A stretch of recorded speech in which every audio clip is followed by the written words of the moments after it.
There's a couple of words that you mentioned earlier, actually. Dark social.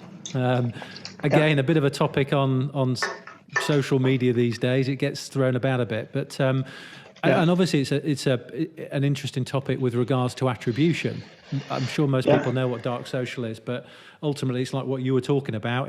I'm thinking about buying a new CRM solution. You go into a Slack channel or you go into your own community and you type in, what CRM providers are people using, and then you go and perhaps do your own research, and then eventually you get to a point where you perhaps see an ad or fill out a form. And obviously that can get attributed there to the ad and the form, but actually the conversation or the research started a lot earlier. So what should people be thinking about in terms of dark social? How can you sort of make sure you're attributing that then to marketing? Yeah. So I think first of all, dark social means people speak to each other. That's not a new innovation. That's something that has always taken place.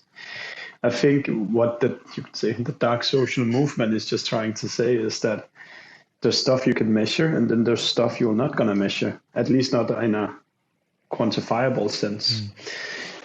But these things matter a lot. I know if I'm buying, hardware at home, I know who I'm normally asking with my friends. If I'm buying a certain piece of software, I ask my friends as well. So the way I would work on measuring it is kind of these couple of, as I said before, like qualitative measures.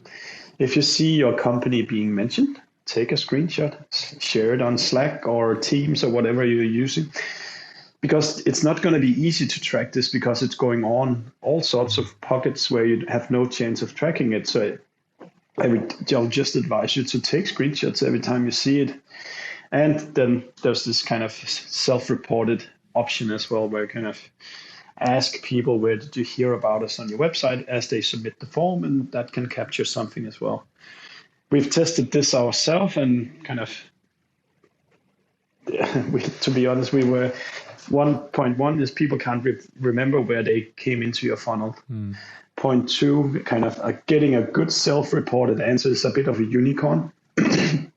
So we ran a test and where we had that form on 100 demo calls, and I think it was less than 10% of the messages that were actually somewhat useful.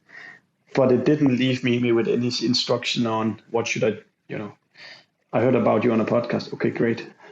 Yeah. Which podcast? What do I do next? Should I produce my own? It's barely advising you where to go. But broadly speaking, dark social, word of mouth, it's word of mouth. If people speak to each other, they recommend stuff, take screenshots, tell the story. If you just hear it at a conference, etc., go back to your team and tell about it. And then hopefully you have a management that is not just blindly looking at quantifiable metrics, but I also understand that other things are important. And I think you should just say, am I speaking to the right people?